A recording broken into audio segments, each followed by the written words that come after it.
that there's a big problem with the charter. So, yeah. I'm Officer Pete. I've been told to come here today Hi, to Officer learn Pete. about the Bill of Rights. So I'm very, very grateful for Jane to be discussing this with me today. There's a lot that I've also had to learn over just even the last week about all the different abridgments and what we need to learn about our basic rights here as Canadians and across the world. So, Officer Pete, are you aware that the Canadian Bill of Rights is still an active piece of legislation? I thought the Charter of Rights and Freedoms replaced the Bill of Rights. No. We still have a Canadian Bill of Rights, and it's still as valid and strong as it ever was. And if you want to check that, you can check the Emergency Act, federal, in the preamble. It says that in emergency planning, the federal or the government has to respect the Canadian Bill of Rights and the International Covenant of Rights, and that was 1988, 6 years after the Charter came in place. So it's still active, it's still used in reference in case law and so on, and it's still there, and thank God, otherwise we would be,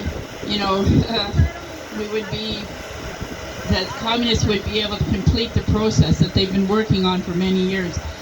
Sadly, they have captured a lot of our system. They've infiltrated public health, healthcare, education, all that, going back, starting probably around at least 40 years ago. And Pierre Elliott Trudeau brought in the Charter to give an opening for the communism to enter.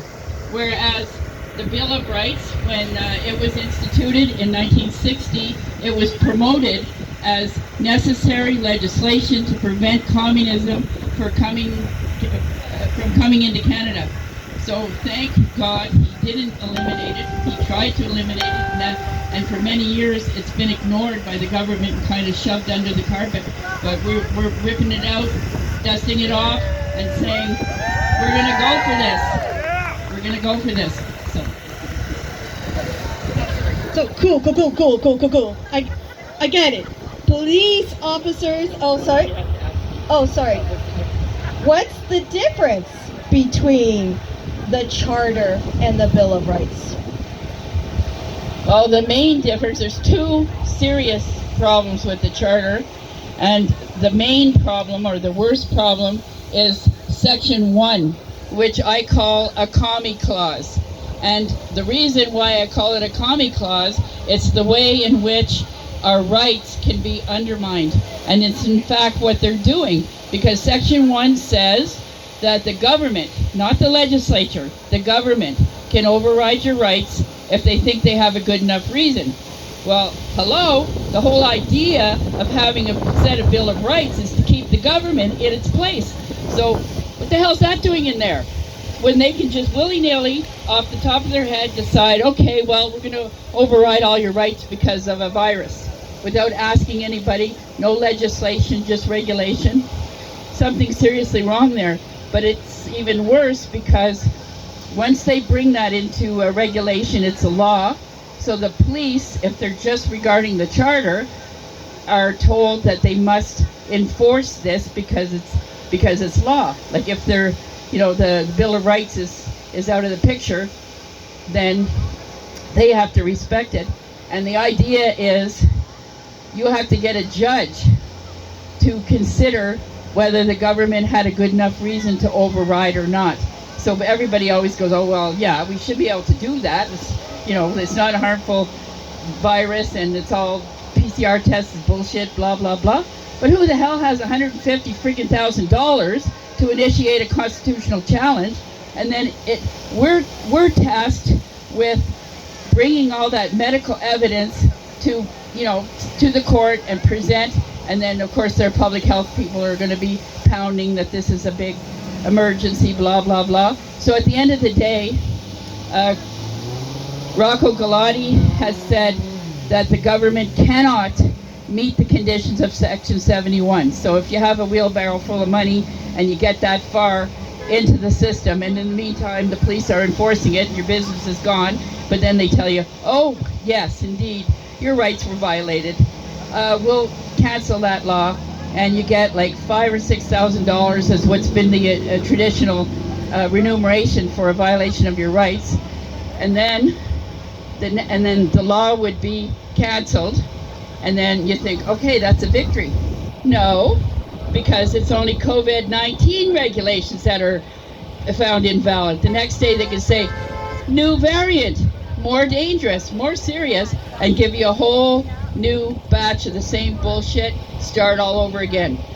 No, we don't want to go there, because it's a rabbit hole. I like that expression. There's no possible way to succeed in asserting your rights through that process. So even if you win, you don't win, and it's not over. It's endless.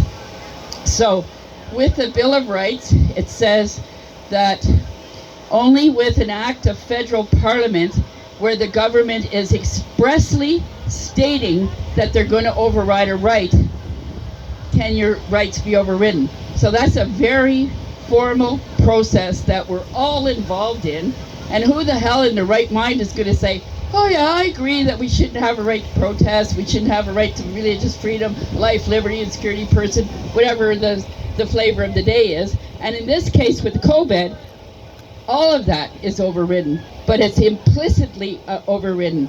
So that's a violation of the rights that are stated there.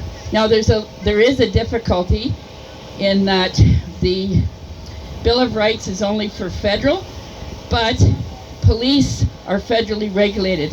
So for all of this, all this COVID stuff, they can't use police in Ontario. They can just give you a ticket, and that's it.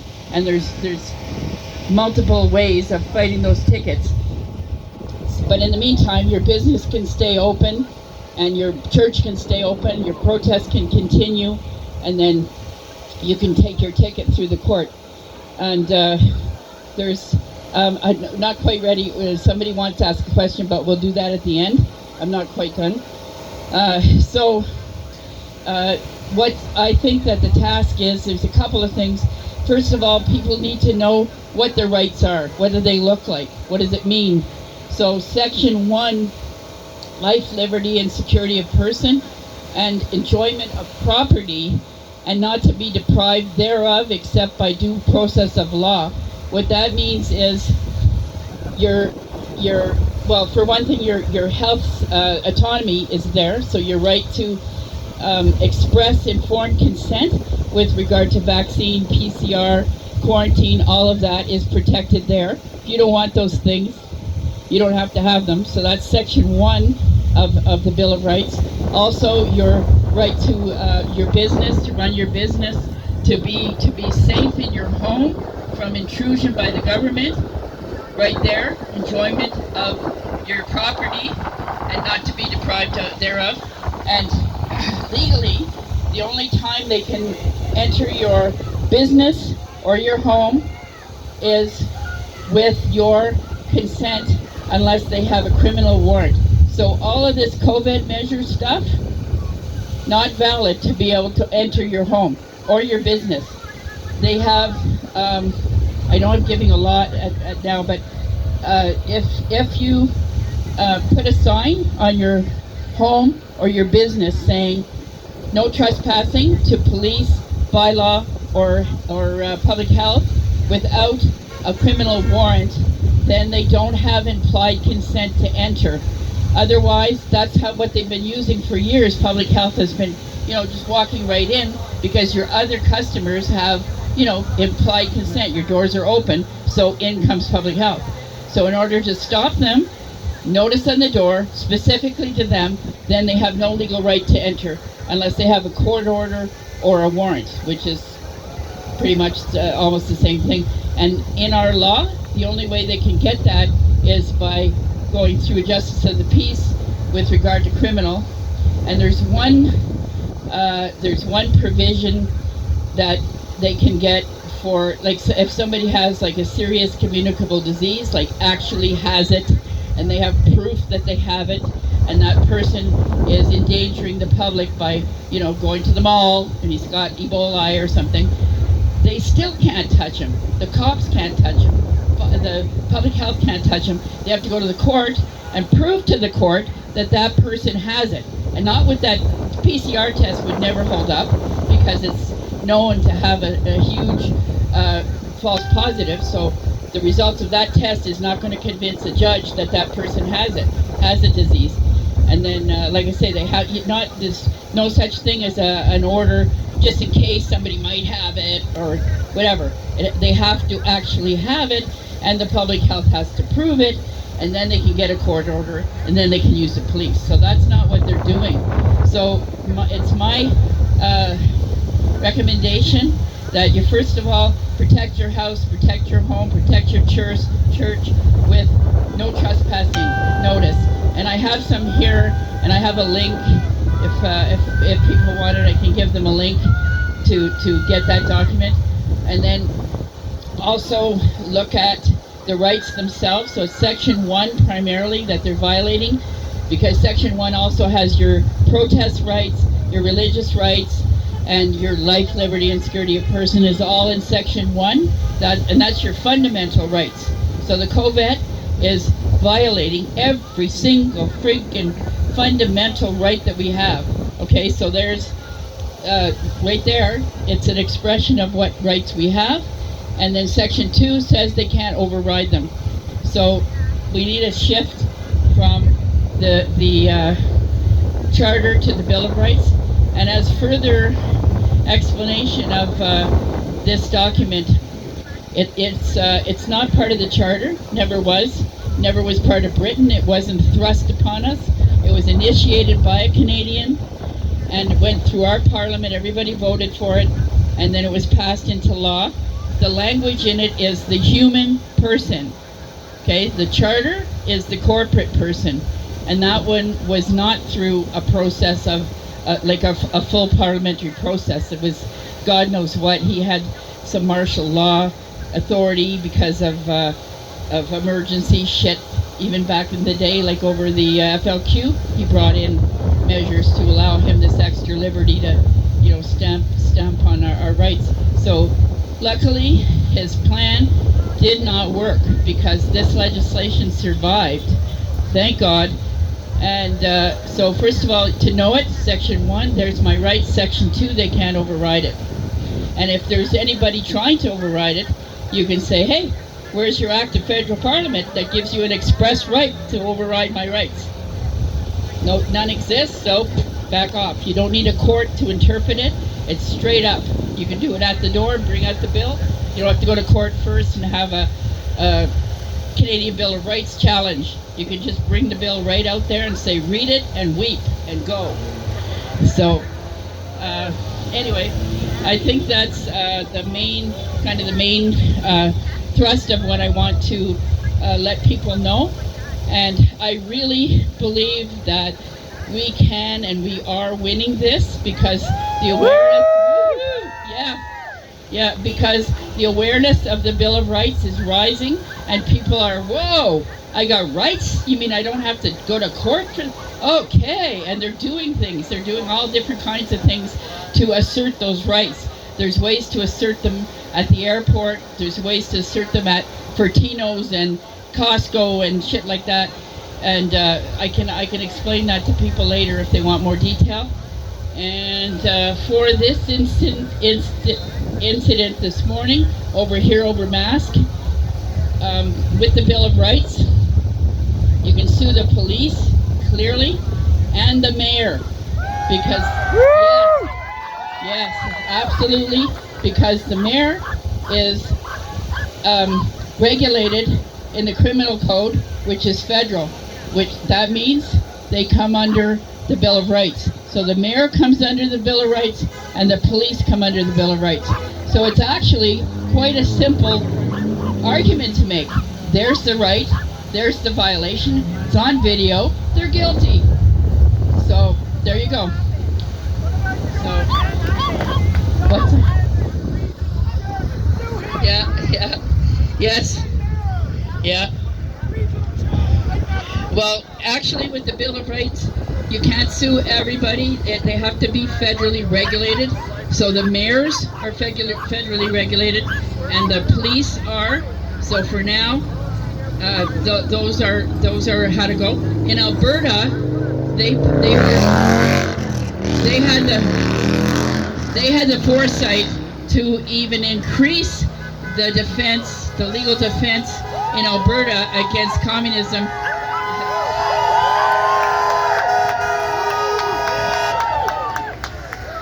Yeah, good.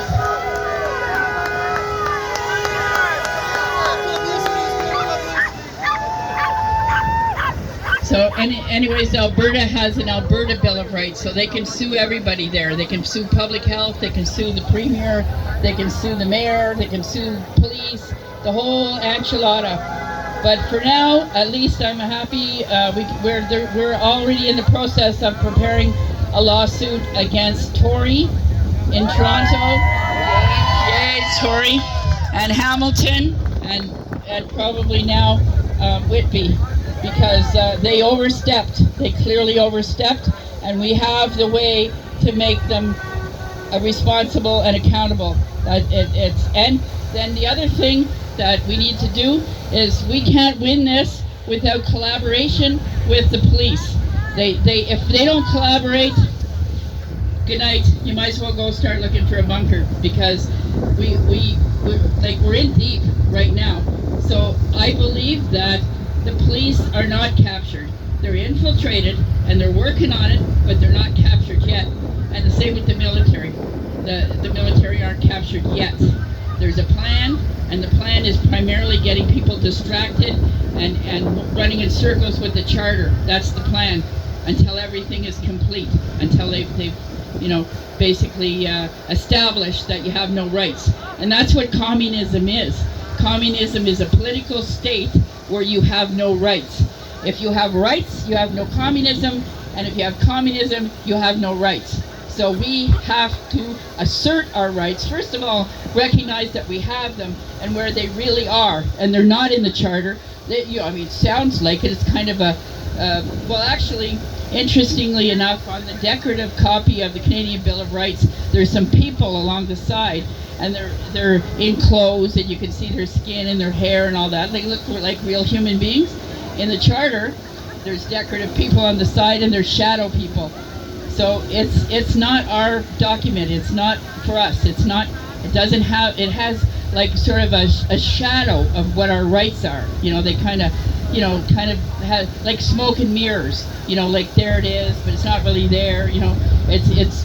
It's not good. We need to put that aside and actively participate in learning your rights and asserting your rights and spreading the word and informing police. So, what do you have to say? Oh, cool.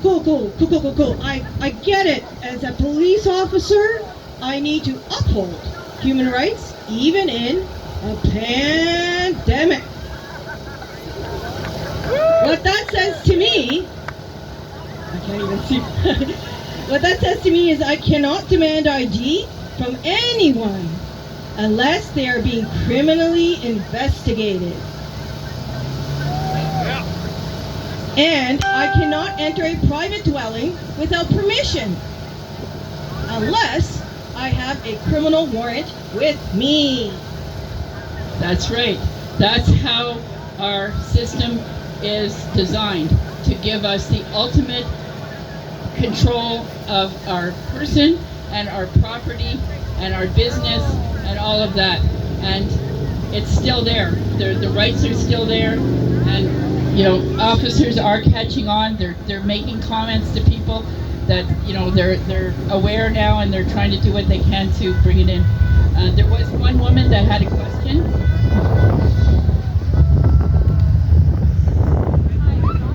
I was at the Toronto protest at Queen's Park. Thank you. I was at the Toronto protest at Queen's Park. It was massive. And I had a few questions, and I have a question for you. The thing is, protests are great. It causes unity. But are we united with Toronto? Are we united with all the other people? Rocco Galante is a lawyer in Toronto, a civil lawyer. Are you aware of him? Okay, and he is working on this case, but he needs to know that we are with him. I don't know if that process is happening here in Whitby.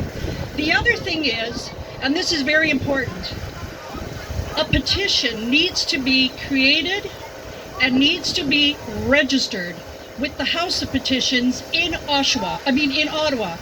And when the petition is registered and it is signed by a number of citizens, the government has to discuss it on the floor. So in other words, we can say to our municipal leader, we want you to talk about this. They don't have to do it. But if you have a legal registered petition, they have to do it because it's registered. And it's a very legal document. That's what needs to be done, not only in Whitby, across Durham, across Toronto. And once you get that petition and they tell you how many names you need. If you need 500 names and you have 1 million names, they have to discuss it on the floor. Thank you. With all due respect, I don't want to have to do a petition to discuss whether I have rights or not. I have rights, and I'm going to exercise them today and tomorrow and the next day into infinity, regardless of what the government says or does. That's it, that's all. But luckily, we have our Bill of Rights to use alongside our expression of our rights. It's in support of, and the document itself, it indicates that they're not giving you rights. They're recognizing that you already have those rights. And those rights were articulated over 2 centuries in the common law process. So our government in Canada did not give us those rights. We have those rights by virtue of being human. When we're born, we have those rights. They cannot take them away. And, for some issues, court may be, like for bylaw tickets and stuff like that, that's fine. But for a transgression of my right, I don't have to go to court. That's misconduct. If the police do that, that's misconduct, and you have a right in the moment. As a matter of fact, in your home or your business, you can defend yourself to the extent that you need to if entry is unlawful. So as the officer said, he can't come in your home without a warrant, on a criminal warrant. So if he heads in your house because somebody next door said you had 7 people instead of 5 people over for dinner, you can shoot them if they have guns. Like not the public health and not the bylaw because they don't have guns, but if the cops bash in your door and we're coming in and we're going to do it up, no, you're not. This is my house. Section 34 of the Criminal Code of Canada clearly gives you the right to defend yourself to whatever extent necessary for unlawful entry on your property or transgression against your person as well. So if you're walking up the street and they're in your face, you can say, get out of my way. Like if they want ID and you didn't do a crime and they're not specifying it's about a crime, get away from me. You have no lawful right to be talking to me and detaining me. Get away from me. So I'm pretty passionate about this. Okay, they can't come on your, like if you put the no trespassing, they can see it. You're on your own property? Boo!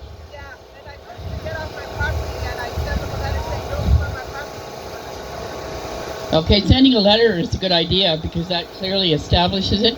But put it wherever you can, like you could put lawn sign. They can't take a lawn sign off, right? Maybe they're... Really? Where's that, in Whitby? Well, actually, you can put up a protest sign. So you can combine it. You can say, I'm protesting, whatever, and whatever. My method of protesting starts with no trespassing. So you would have a right to put that sign up because it's a protest sign.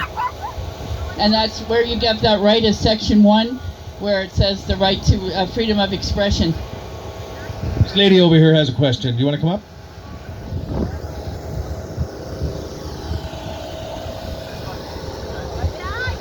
Hi, this has to do with human rights and my employment.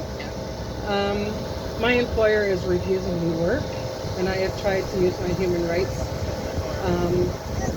to go to work. I work at a long-term care facility, and because I am tired of the PCR testing, the swab testing, now they are wanting us to do 3 times a week with this bioplan, pan-bio swab project, pilot project, and it's caused damage. And I've told my employer I am refusing this voluntary pilot swabbing. She said voluntary, yeah. And I showed her my human rights paper, and she said that doesn't uphold because of the pandemic. It's overridden by the emergency. Okay, thank you. I've been out of work for over a month because of this. Okay, what she's talking about, what she's talking about is where they're using the charter because they have a right to override, and that's what they're asserting. But you don't accept that. You want the Bill of Rights, and no, they don't, because you have a right to express informed consent, and that's well established. There's a history to that. You can look it up on Google. The Nuremberg Principles, the International Covenants, like going back quite a long time. This is a well-established right. So there's a problem with the Canadian Bill of Rights in Ontario in that it only applies to the federal government. Okay, so your employer is probably not the Ontario government. They're private. Okay, but you can still do it because the structure of this whole emergency stuff is provincial regulation that's municipally applied. Okay, so your mayor is subject to the Canadian Bill of Rights because in the criminal code, the mayors are regulated under peace officer. So you can sue the mayor / company together and use the Canadian Bill of Rights. Like together, they are collaborating to deny your rights. And that would be a very solid, I don't know how the courts are going to deal with any of this, but if they're doing their job, they would definitely give you that. I need to interrupt Jane. The lady that was taken to the hospital is having some issues. So I'm going to ask Jane to go over. She's on the phone and see if we can give her some advice. Let's hear it for Jane, everyone. And Jane's here too. If you got any questions, reach out to her. I'm sure she'll be fine. I just want to say one more thing. Hashtag, we got this! Yeah! Love and support our police officers. We need them on our side. This is part of what they do. They protect our rights. So again, hashtag Bill of Rights, hashtag we got this. Thank you, ladies.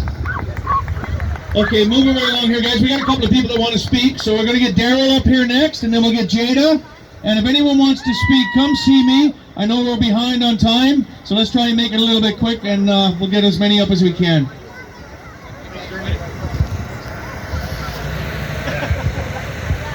All right, Whippy Freedom Rally. Let's give it up. Yeah! I look around at this crowd, and there's a bunch of different people with different ideas and different beliefs.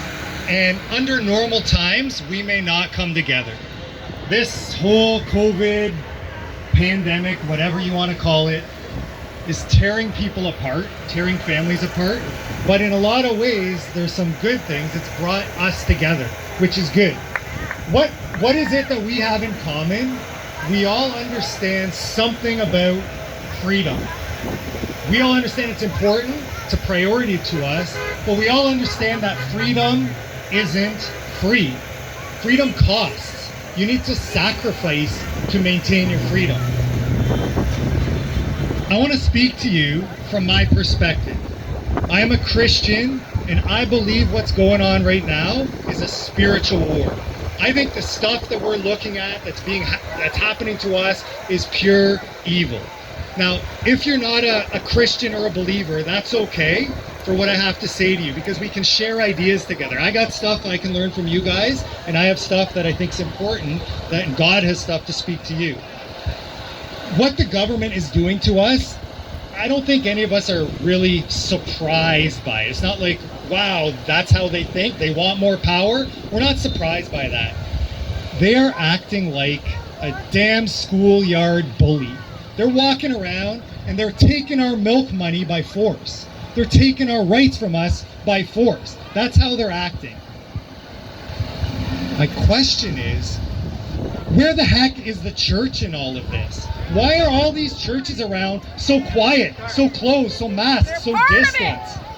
I don't understand that. Their attitude, and listen, I'm a Christian, I'm speaking from within, but I want to represent them. And I want to clarify a few things to you, and I want to bring some encouragement to you guys. They're walking around thinking that they're being nice, that they are helping other people, that they're supposed to obey. That's how they're acting around. Why are they acting like that? There's two verses in the Bible. One is Romans 13 and one is 1 Peter 2. And they both say, obey and submit to the governing authorities.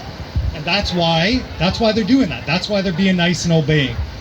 And I want to tell you that what it says there is true. That's what we're supposed to do, to a limit. What is the job of the government? Biblically, there's lots of different forms of governments, there's lots of different styles of leadership, but from the Bible, what's the job of a government? The job of a government is to punish the evildoer and to protect and promote those who do good. Is that what you see going on around you? Do you guys witness that? No! I don't. Are they doing their job legitimately? No, I don't think they are. The church that I go to right now, they're open at their 15% capacity. They just sent out a letter to all the people in their congregation, and they are jumping for joy that they're allowed to be open to 15% capacity. And that blows my mind.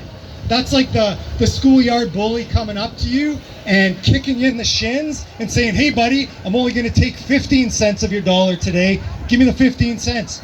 Boom. That's not okay. Is that better than taking your whole dollar? Yes, but is that okay? No. The other thing that the church said to its members, and this is stuff I want you to think about, and I want you to think about maybe how we're acting differently and how they could act differently. They want a good relationship with the government. I don't know if it's at all costs. And they want a good relationship with this medical officer of health. That's what they said. How do you keep a good relationship with a schoolyard bully? What do you have to do to keep things good between you and the bully? Well, no, you have to do what the bully says. If the bully comes up to you and says, little punk, give me your milk money, and you give him the milk money, you're going to have a good day. He's going to leave you alone. The only way that stops is if you stand up to it. They want a good relationship with the government, and they want a good relationship with this medical officer of health. And they're not willing to stand up. They're not willing to take a risk. So